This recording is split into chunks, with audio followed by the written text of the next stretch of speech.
Halo semuanya. Part 15 Boruto, Two Blue Vortex, banyak sekali adegan menarik yang disajikan. Mulai dari Boruto yang sedang diinterogasi di Konoha setelah sebelumnya berhasil ditangkap oleh Konohamaru, aksi Mitsuki menyelamatkan Boruto dari ruang interogasi, hingga fakta bahwa Jura merupakan inkarnasi dari Jubi itu sendiri dan bukan perwujudan dari model manusia manapun seperti ego Jubi lainnya. Tidak ketinggalan, muncul pula sosok ego Jubi baru yang merupakan perwujudan dari Shinki, serta masih banyak kejutan lagi. Oke, mari langsung saja kita masuk ke pembahasannya. Kisah diawali dengan Boruto yang berada di dalam ruang interogasi dan bersiap menghadapi para petinggi Konoha. Konohamaru yang berada di ruangan itu membuka suara. Sepertinya kau sudah sadar. Tak perlu khawatir, luka di perutmu sudah kami sembuhkan. Melihat Boruto yang sedang berusaha keras melepaskan borgolnya, Konohamaru kembali berkata, itu borgol penyegel buatan Amado. Sekalipun kau berhasil membuat segel, kau tidak akan bisa mengaktifkan jurus. Kau juga tidak akan bisa memakai kemampuan perpindahan ruang dan waktu keahlianmu. Meskipun menggunakan sistem kontrol elektronik, borgol itu dirancang agar tahan terhadap benturan kuat. Jadi, jangan coba-coba menghancurkannya, karena yang ada kau hanya akan melukai lenganmu sendiri. Boruto kemudian bertanya, apa yang lainnya baik-baik saja? Bagaimana dengan musuh? Konohamaru menjawab, mereka menghilang untuk saat ini. Kami tidak menemukan reaksi cakra dari mereka di desa maupun di sekitarnya. Meski beberapa teman kami gugur dalam kejadian kali ini, Sarada dan Himawari yang menjadi incaran mereka, serta trio Inoshikacho, semuanya baik-baik saja. Adegannya kini beralih ke rumah sakit desa. Terlihat Sakura sedang memeriksa keadaan Inojin yang terluka parah. Sakura berkata dengan kagum, hebat, lukanya tertutup sempurna seolah-olah tubuhnya tidak pernah tertusuk sama sekali. Chocho yang cemas pun bertanya, kalau begitu, apa dia sudah tidak apa-apa? Soalnya dia sama sekali tidak memberikan reaksi. Ino menimpali dengan penuh kekhawatiran, apa kesadarannya bisa kembali? Sakura pun menjawab, sepertinya aliran cakranya sempat terputus, tapi tidak apa-apa. Begitu aliran cakranya kembali normal, perlahan-lahan dia akan siuman. Membawanya ke rumah sakit adalah keputusan yang sangat tepat. Mendengar hal itu, Himawari yang berada di sana berucap lirih, syukurlah. Di sana, terlihat jelas raut wajah Ino yang sangat mengkhawatirkan kondisi anaknya. Kini, fokus cerita kembali beralih kepada Konohamaru dan Boruto. Konohamaru berkata, nah Boruto, akhirnya kita bisa mengobrol dengan santai. Ada begitu banyak hal yang mau kami tanyakan. Pertama-tama, soal mereka yang menyerang Konoha. Siapa sebenarnya mereka? Dan kenapa mereka mengincar Sarada serta Himawari? Di sisi lain, terlihat Shikamaru sedang memperhatikan jalannya ruang interogasi tersebut dari balik jendela luar. Adegan kemudian berpindah memperlihatkan Eida, Daemon, dan Kawaki. Eida membuka percakapan, interogasi Boruto sudah dimulai. Daemon menyahut dengan panik, bukankah ini gawat, Kawaki? Apa yang akan kau lakukan? Si Boruto bisa saja menceritakan semuanya pada mereka. Loh. Meski aku rasa tidak akan ada orang yang percaya kalau posisi kalian berdua sebenarnya tertukar. Tapi, apa reaksi mereka begitu tahu kalau cerita Boruto membunuh Hokage hanyalah kebohongan yang kau buat? Eida pun menegur, aku sudah bilang jangan membicarakan soal itu lagi kan, Daemon? Jangan menjahili Kawaki. Kawaki dengan dingin membalas, tidak akan ada yang berubah. Apapun yang dia katakan tidak akan mengubah kenyataan bahwa dialah penyebab dari menghilangnya Hokage. Kaum Otsutsuki berbahaya yang bisa lepas kendali kapan saja, itulah dia. Cepat atau lambat, tidak ada pilihan lain selain membunuhnya. Tapi sebelum itu terjadi, kita perlu menggali semua informasi yang dia punya untuk mengatasi para monster misterius itu. Cerita kembali ke ruang interogasi. Konohamaru bergumam, pohon dewa yang memiliki ego manusia. Boruto merespons, ya, mereka adalah refleksi dari cakra orang-orang yang dilahap Jubi dan menjadi pohon hidup. Hidari yang kita lawan tadi menjadikan Paman Sasuke sebagai modelnya. Aku juga sudah mengonfirmasi ada musuh bernama Matsuri yang menjadikan guru Moegi sebagai modelnya. Konohamaru tersentak kaget, Matsuri? Boruto kembali memperingatkan, berhati-hatilah, guru Konohamaru. Target yang ingin dilahap oleh Matsuri adalah kau. Mendengar hal itu, Konohamaru benar-benar terkejut. Apa? Di sisi lain ruang pemantauan, Amado yang menyaksikan interogasi itu pun angkat bicara. Tujuan awal dari Juubi yaitu melahap Otsutsuki menjadi pohon dewa, lalu menancapkan akarnya ke daratan. Hal itu mereka lakukan untuk menyerap seluruh nyawa planet dan menghasilkan buah cakra. Mereka mengetahui hal itu secara naluri. Namun sekarang, mereka sudah mendapatkan akal pikiran. Kita tidak bisa lagi menganggap mereka sekadar binatang buas yang bergerak mengikuti naluri semata. Biasanya, rasa ingin tahu yang tinggi menuntut adanya perubahan emosi dan pengetahuan baru berdasarkan pengalaman. Dengan kata lain, kemungkinan besar informasilah yang mereka inginkan. Konohamaru yang mendengar penjelasan Amado pun menyimpulkan. Informasi? Maksudmu, mereka mencoba mendapatkan informasi dengan cara melahap Sarada, Himawari, dan juga aku? Boruto menyahut, kemungkinan besar seperti itu. Jura, ketua yang menyatukan mereka, mengarahkan mereka untuk melakukan hal tersebut. Shikamaru yang mendengarkan percakapan itu menggumamkan nama sang musuh, Jura. Boruto melanjutkan penjelasannya, dia itu istimewa. Eksistensinya tidak berdasarkan model manusia seperti Paman Sasuke ataupun Guru Moegi. Dia adalah inkarnasi dari Juubi itu sendiri. Bisa dibilang, dia adalah sumber utama dari seluruh bahaya yang sedang kita hadapi saat ini. Singkat cerita, jika Jura bisa ditumbangkan, maka planet ini akan selamat dari ancaman kehancuran. Konohamaru yang mendengar penjelasan tersebut kembali mengejar dengan pertanyaan, kenapa? Kenapa kau bisa begitu yakin?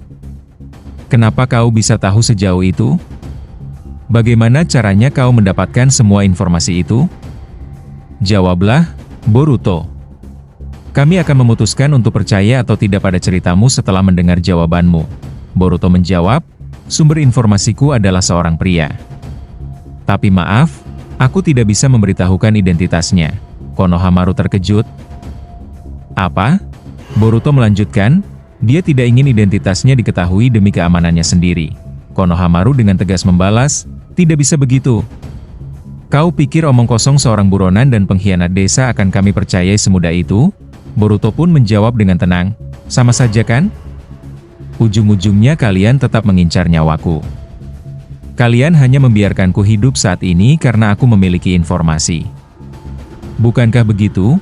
Tiba-tiba, seorang kakek yang merupakan petinggi Konoha membentak dengan keras, jangan lancang kau, pemberontak. Apapun yang diincar oleh para monster itu, langkah yang akan diambil Konoha tidak akan pernah berubah. Kami akan menyingkirkan elemen musuh dengan sekuat tenaga. Hanya itu. Tentu saja kau termasuk salah satunya, Boruto si pemberontak. Tidak peduli apa yang kau katakan atau tidak kau katakan, jangan harap kau bisa keluar dari ruangan ini dalam keadaan hidup. Seorang nenek petinggi Konoha ikut menimpali, Boruto, untuk itu aku bertanya padamu. Bicaralah dari lubuk hatimu yang terdalam. Tergantung dari jawaban yang kau berikan, kami bisa saja membunuhmu tanpa rasa sakit. Jawablah Boruto, kenapa kau membunuh Hokage ke-7, Naruto Uzumaki? Melihat proses interogasi tersebut, Shikamaru tiba-tiba teringat kembali akan percakapan rahasianya dengan Boruto di masa lalu. Kala itu, Shikamaru berkata, aku mengerti perasaanmu, Boruto.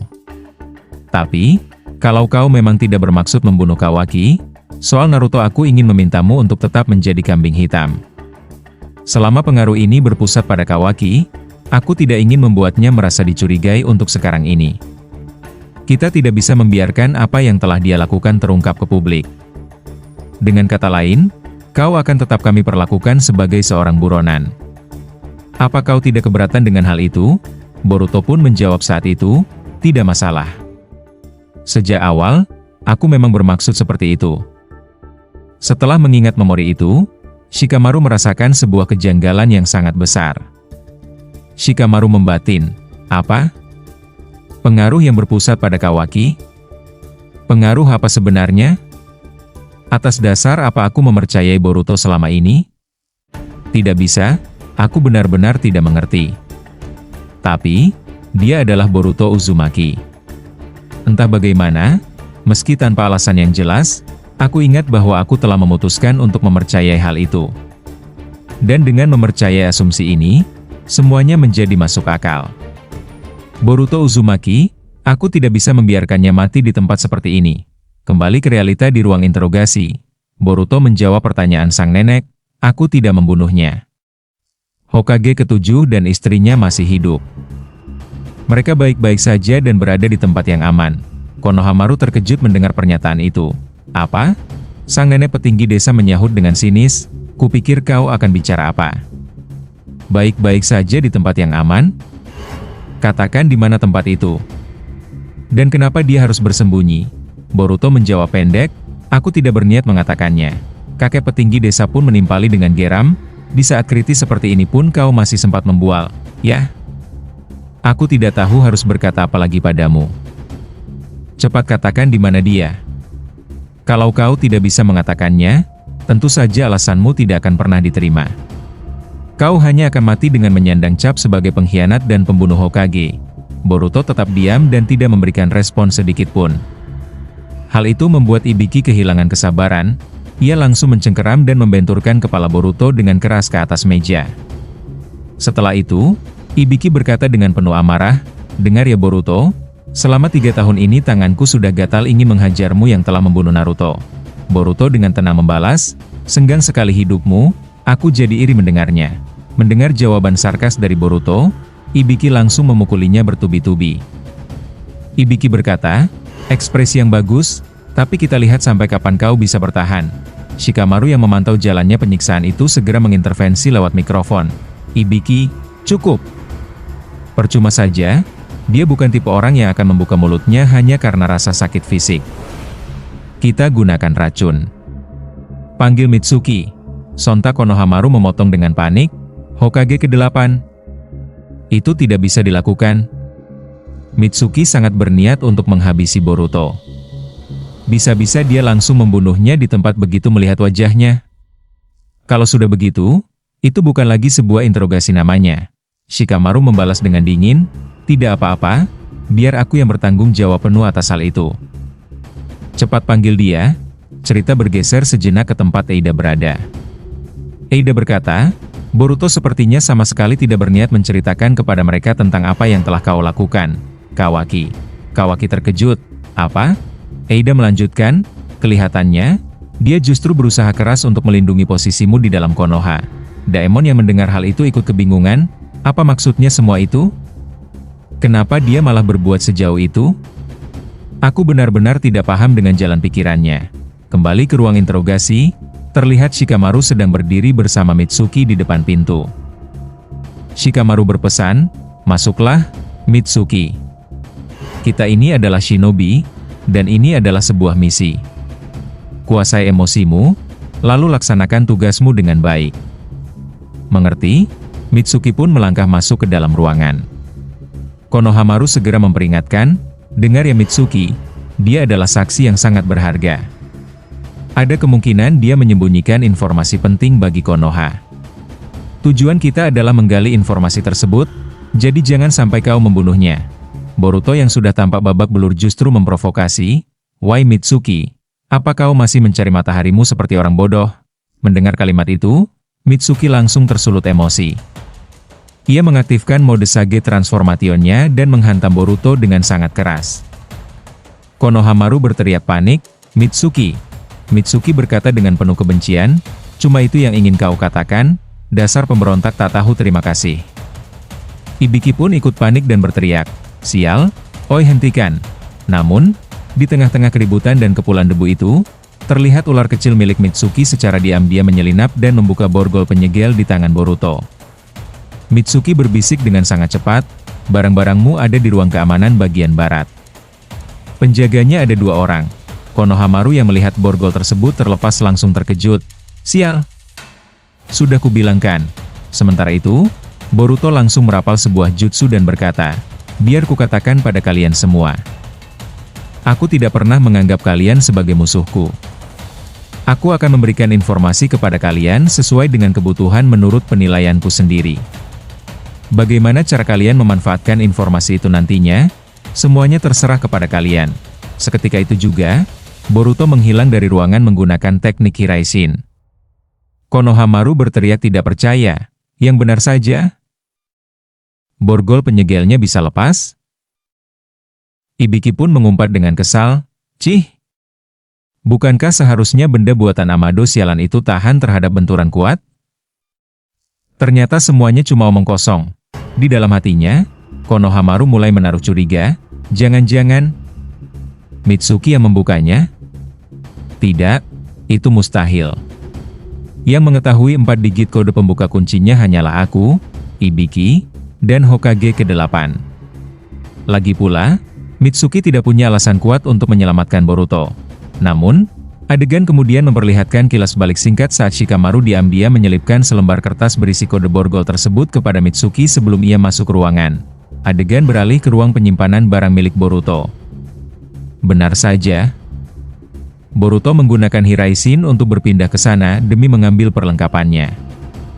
Boruto berkata, "Tenang saja, ini bukan kesalahan kalian."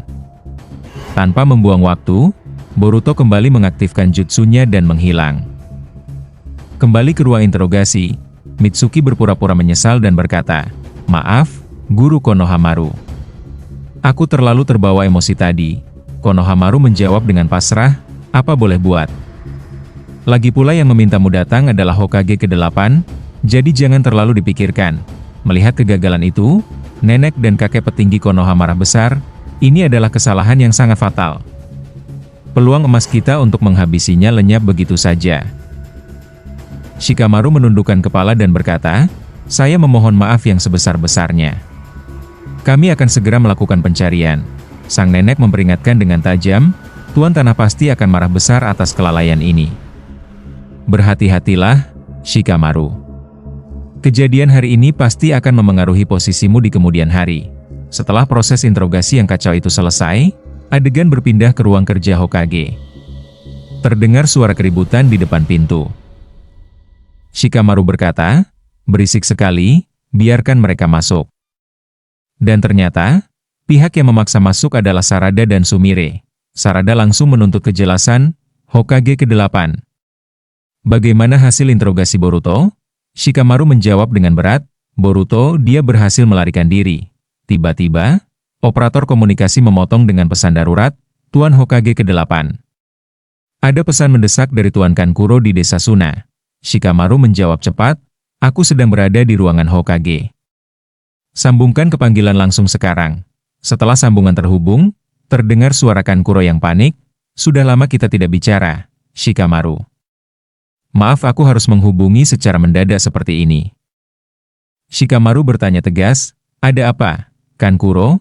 Kankuro melanjutkan dengan nada bergetar, "Ada musuh yang datang menyerang Gaara dan putra angkatnya, Shinki." Mendengar kabar buruk itu, Shikamaru tersentak kaget. "Apa?" Kankuro menambahkan, "Untungnya mereka berdua masih bisa bertahan hidup." Namun, kondisi Shinki saat ini menunjukkan gejala yang persis seperti korban pohon itu. Untuk detail lengkapnya akan kujelaskan nanti. Maaf jika aku terkesan terburu-buru, tapi kami benar-benar membutuhkan bantuan dari Konoha sekarang juga. Adegan kemudian beralih ke markas rahasia para Ego Juubi. Di sana, terlihat sesosok Ego Juubi baru yang sedang duduk diam di atas sebuah kubus besar. "Akhirnya kau terbangun juga. Bagaimana kondisimu saat ini?" Ryu, dan momen menegangkan itu resmi mengakhiri pembahasan Boruto, To Blue Vortex part ke-15 kali ini. Sebelum video ini berakhir, terdapat sebuah catatan kecil di samping panel manganya yang bertuliskan, "Kekuatan tempur para manusia pohon dewa kini bertambah." Apa yang sebenarnya sedang terjadi di desa Sunagakure?